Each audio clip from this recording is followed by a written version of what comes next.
ស្ដីនេះសូមស្វាគមន៍ក្នុងជំនួស Start Up Code ទៅលេអញ្ចឹងយើងមកបន្ត lesson ថ្មីដែលយើងបន្តទៀតតែថ្ងៃនេះយើងបន្ទាប់ពីបានសិក្សាទាំងក្នុង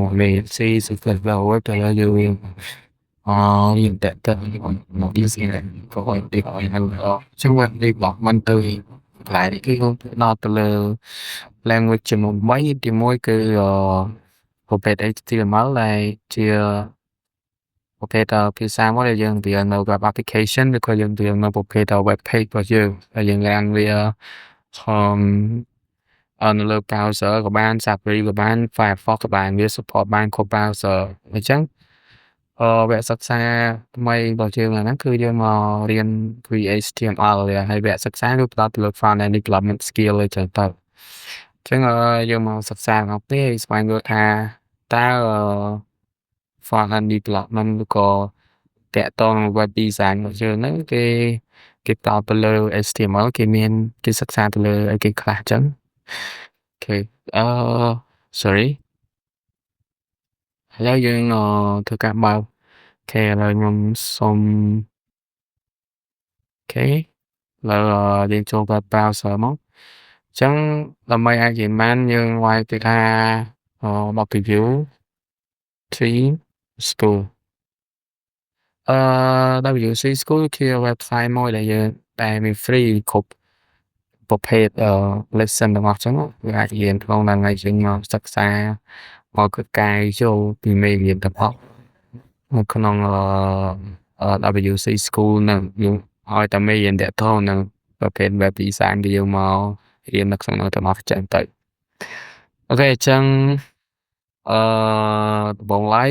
HTML គឺជា standard មួយឬក៏វា stand for ប្រភេទ markup language ដែលគេប្រើប្រភេទ website អញ្ចឹង HTML គឺមកពីពេញថា hypertext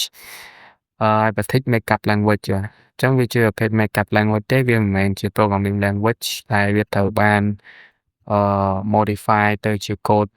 កែទៅទេអញ្ចឹង code ទាំងនេះគឺវាត្រូវបានបង្ហាញទៅជា JavaScript ដើម្បីអាចក្រានទៅលើ browser បានហើយវា support ច្រើនណាស់មិនថា Safari ដែលកំពុងប្រើOpera Firefox ឬក៏ប្រភេទ Chrome នេះអញ្ចឹងវាប្រើបានច្រើនអញ្ចឹងមាន IDE មួយដែលយើងអាចទៅ save វាបានឈ្មោះថា VS Code អូខេយើងចូលកន្លែងហ្នឹងមកអូខេវាជា IDE មួយដែលយើងអាចប្រើក្នុងការសរសេរនៅ website មួយទៀតបានឬក៏ programming language ចឹងទៅយើងគ្រាន់តែចុចពីកន្លែង download មកជាការស្រាញនេះចុចពីកន្លែង download មកឬក៏យកពាក្យថា download format for Windows download for Windows if it's open source ទេបើឃើញបានអញ្ចឹងដោយសារតែมันមានហើយហ្នឹងគេវានៅឡើយចឹងខ្ញុំអត់ទៅការ download ទៀតទេអូខេចឹង HTML របស់យើងគឺដំបូងឡើយមានមកប្រភេទ text ទាំងអស់ហ្នឹងអញ្ចឹងក្នុង HTML គ្រប់របស់ដែលសរសេរមកក្នុងនេះទាំងអស់វាមាន text អានេះគេហៅថាជា text ហ្នឹងវាមានពីរប្រភេទមួយគឺជា text បើ text បាត់មួយទៀតគឺមានតែ text បើតែប៉ុន្តែវាគាត់ខ្លួនឯងអញ្ចឹងគេថាជា text self closing វាបាត់ខ្លួនឯងទៅអញ្ចឹងដើម្បីអាចសរសេរនៅprogram នោះបានយើងត្រូវតែបង្កើត file មួយមកជាពាក្យอะไรคลิกលើវាមកយកទៅ new folder ហើយដាក់ឈ្មោះថា HTML study study អូខេយើងកាត់ពីវាចូលទៅក្នុង VS Code ទៅយើងចឹងមកដល់កន្លែងហ្នឹងហើយយើងគ្រាន់តែបង្កើតនៅប្រភេទ HTML page ចឹងវាទៅកើតបានយកទៅថា index.html បែបនេះអូខេយើងបិទឡើងមកអញ្ចឹងដើម្បីអាចប្រើប្រាស់វាបានយើងប្រើបើគេថា HTML file គឺអត់ support ទេនេះ HTML file វានឹងបង្ហាញ document របស់លោកអ្នកចេញមកហើយបែរជាទៅពេល title title មានន័យថាជាប្រភេទនៅកន្លែង website ដែលវា show នៅកន្លែងនេះវាតែត HTML tutorial ហ្នឹងគឺជា title វាហ្នឹង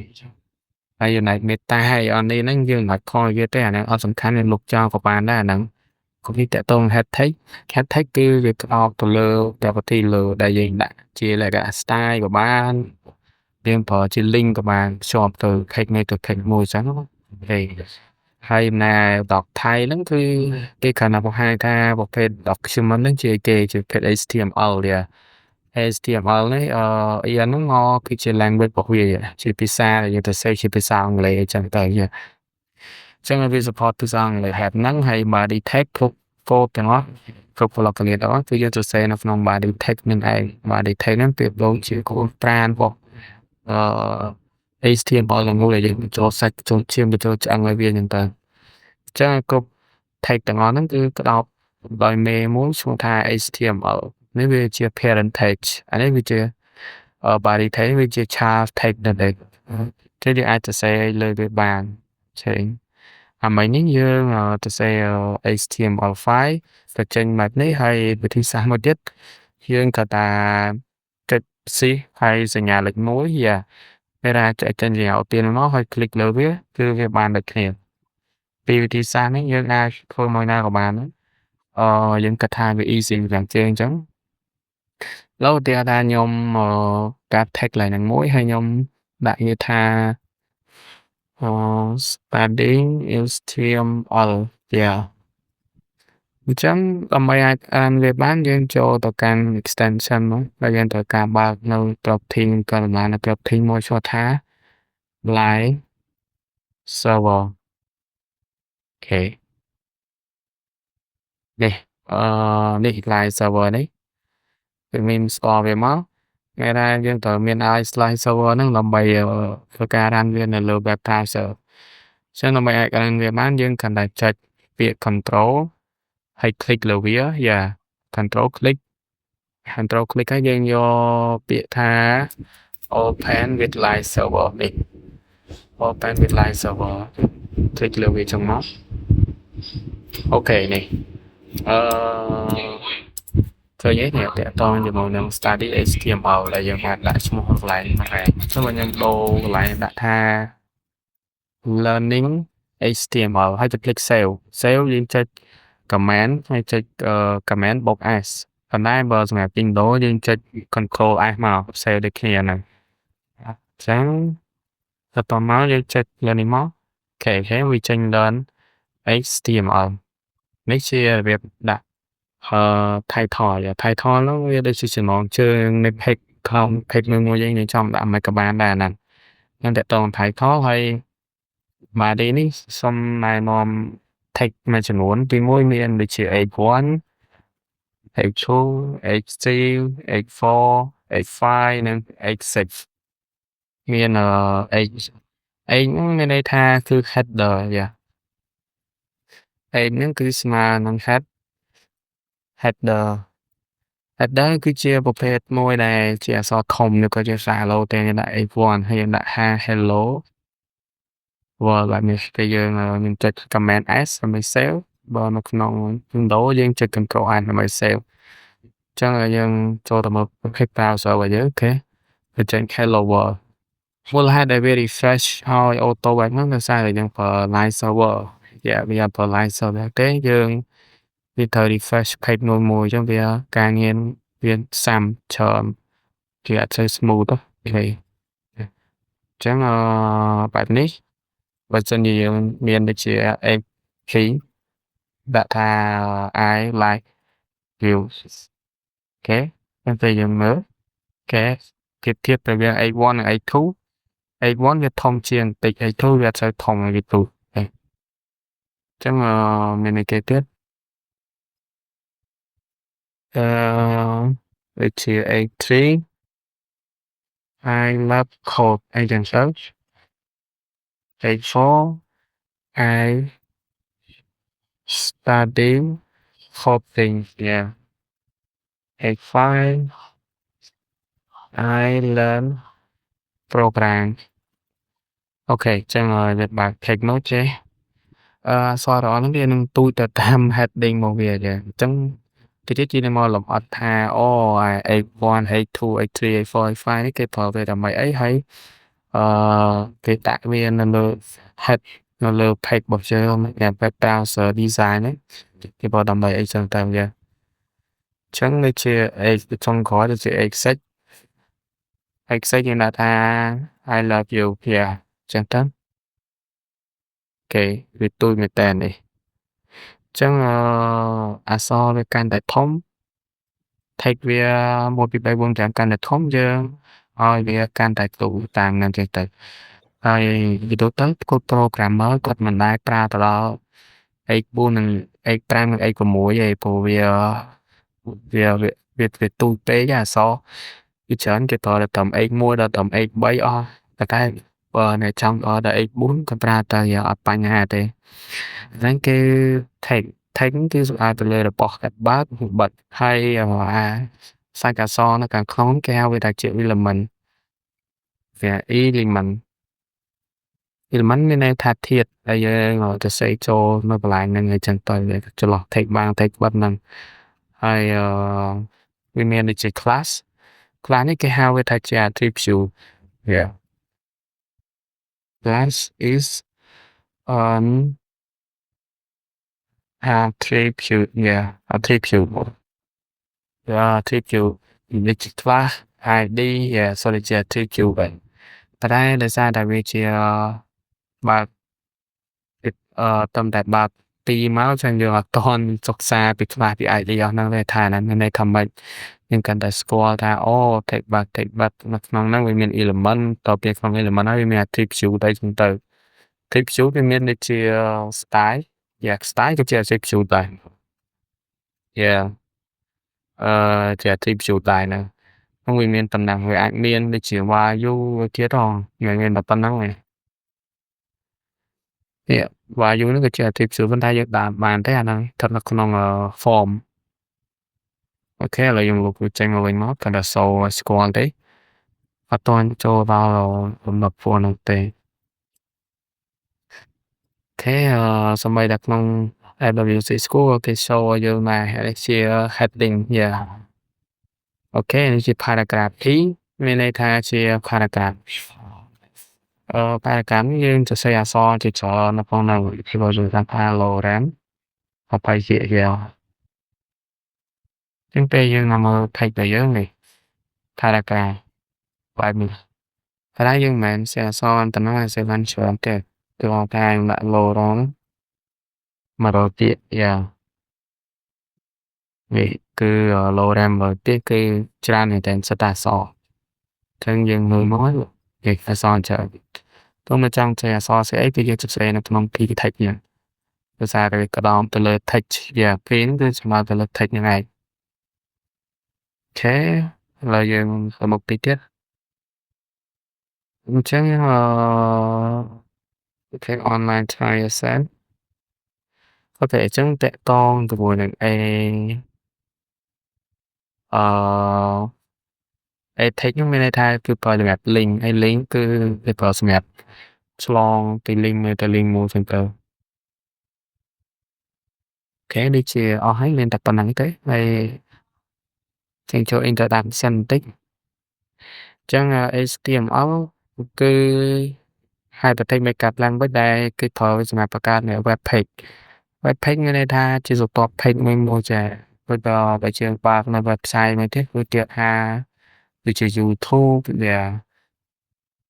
គេអាហ្នឹងក៏ជា page មួយទៀតដែរគេនិយាយ reload ចូល page YouTube អាហ្នឹងគេហៅថាជាស្រទាប់ page ស្រទាប់ page បែបហ្នឹងអញ្ចឹងHTML head អីទីសួរថាđấyបានជាយើងត្រូវប្រើ HTML អញ្ចឹង HTML វាជា markup language ដែលបង្កើត web page ជាច្រើនវាប្រព័ន្ធនៃ structure នៃ website របស់យើងដូចជា website បែបនេះពេលយើងចុចវាទៅជាដូរពណ៌គេវាមានពណ៌ខ្មៅពណ៌សពេលនេះយើងនឹងរៀនធ្វើពណ៌ហ្នឹងហើយអានេះគេហៅថា navbar គេ navbar ពេលយើងคลิกលើវាមានអីច្រើនទៀតគេដូរពណ៌មកតាមទៅនេះពេល hover ចេញ style login sign up អីផ្សេងៗ yeah អាហ្នឹងសូម្បីតែ WWDC School ហ្នឹងក៏ប្រើ HTML ចឹងចង់ដឹងថាគេប្រើ HTML ឬអត់យើងយកពាក្យថា control ហើយ click មួយមកយកពាក្យថា expect yeah អូខេគឺសុទ្ធតែ text ទាំងអស់ឃើញអត់យើងគ្រប់ភាសាកូដសុទ្ធតែ text ទាំងអស់ហើយវា modify text មួយហ្នឹងទៅជាប្រភេទ JavaScript ដើម្បីអាច run នៅលើ web browser ឬក៏ប្រភេទនៃ web application ណាមួយដែលវា popular តែយើងអាចធ្វើការ run នៅ page ទាំងអស់បានចឹង HTML វាមានអឺ element ច្រើនវា element យើងរៀនហើយតាក់ទង page title ក៏ element my first heading ក៏ element នេះសុទ្ធតែ element ដែរយំឲ្យតែអក្សរដែលនៅក្នុង text ប៉ុណ្ណឹង text បែកគឺគេហៅវាថាជា element ចឹង element វាប្រាប់ទៅកាន់ browser ឲ្យយើងបង្ហាញវាជាលក្ខណៈ content ចឹងតយើងអូខេបែបហ្នឹងហើយនេះគេបញ្ចូលនេះពី10 HTML នេះគេប្រកាសវាដើម្បីកំណត់ទៅលើ document នៃ HTML5 document យើងចឹង HTML element វាគឺជា root element មួយដែលវាមាន copy តែម្ដងវាហ្នឹងជាប្រភេទ HTML ប្រភេទ head គឺជា element ដែលមាននៅ meta information ពីវាមួយហ្នឹងយ៉ាតែ title យើងបានរៀនមុនហ្នឹងហើយវា specific ទៅលើ title យើងបានចាក់ហ្នឹងនេះយ៉ា title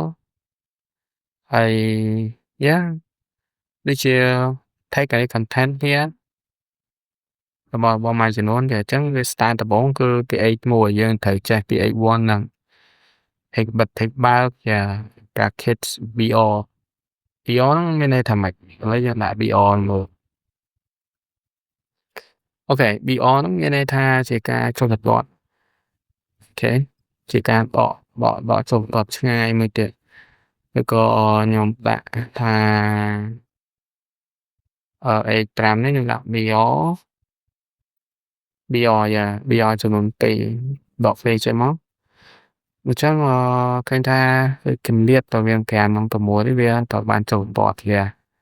គេនេះចូលបន្ទាត់ចំនួន2 tab ឆ្ងាយមែនតើជំរាបយើងលុប br ហ្នឹងចេញមកគឺគេថា tab របស់យើងវានៅចិត្តគ្នាវិញហ្នឹងអតិពល br ហ្នឹងគេគេចូលបន្ទាត់បែបហ្នឹងនេះដូចជាអស់ហើយគេនិយាយពី structure ពីរបស់វាទេនេះ circuit structure មាន HTML បើក head បើក head បិទនិង body ចឹងគ្រប់គ្រង web code ទាំងអស់ទៅសេនៅក្នុង body ហ្នឹងអូខេហើយយើងសិក្សាមកចំណុចទៀតជាeditor យ៉ា editor បើនិយាយទៅយើងអាចប្រើវាបានប្រភេទ editor មាន text editor មាន node text គឺមានសរសេរវានៅក្នុង web application ឬ web server ណាមួយនៅលើ browser ក៏បានដែរក៏យើងអាចក្រានវាចេញលទ្ធផល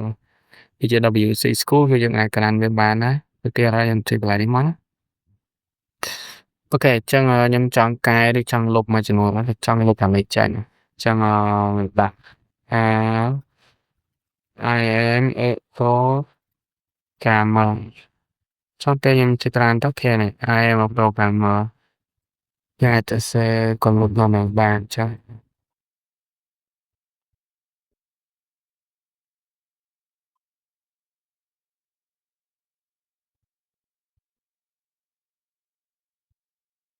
ចឹងមានតំណឹងហើយចឹងកន្លែងហ្នឹងយើងអាចបន្ថែមបន្ថយវាទៀតមកដូចជា advanced editor នេះវាគាត់ទៅផានទៅ tool ណាដែលយើងអាចទៅសេវាបានទៅ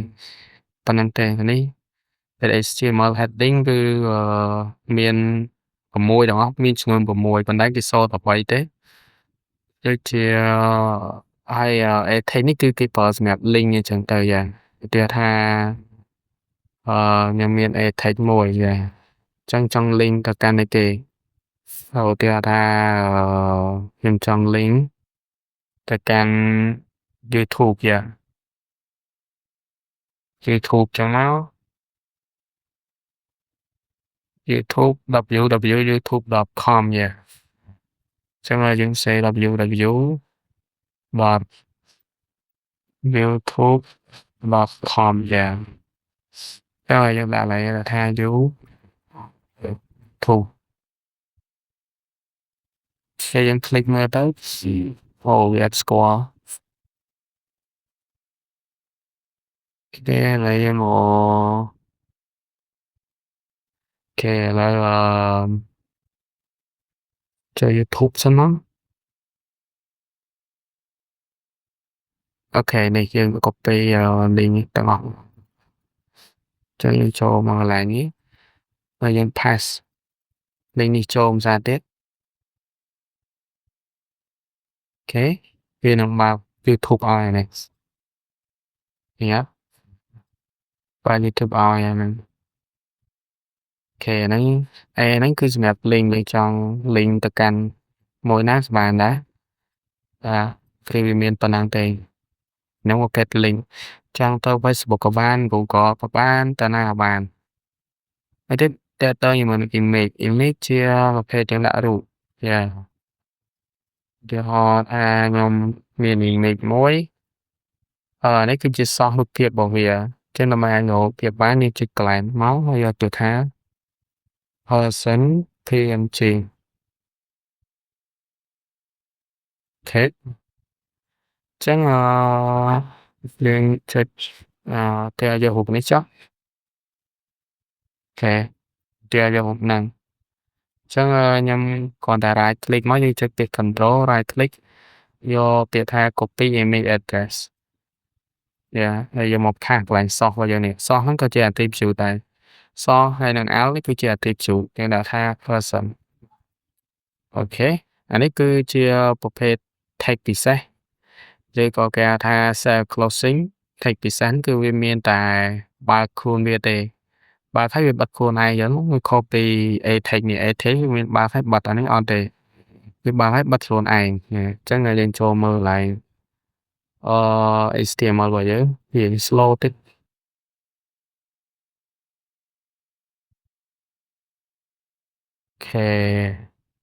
អូខេនេះវាចេញរូបភាពហ្នឹងមកអញ្ចឹងវាចង់ឲ្យនេះចាប់តតមួយមកអូខេចូលតតនេះ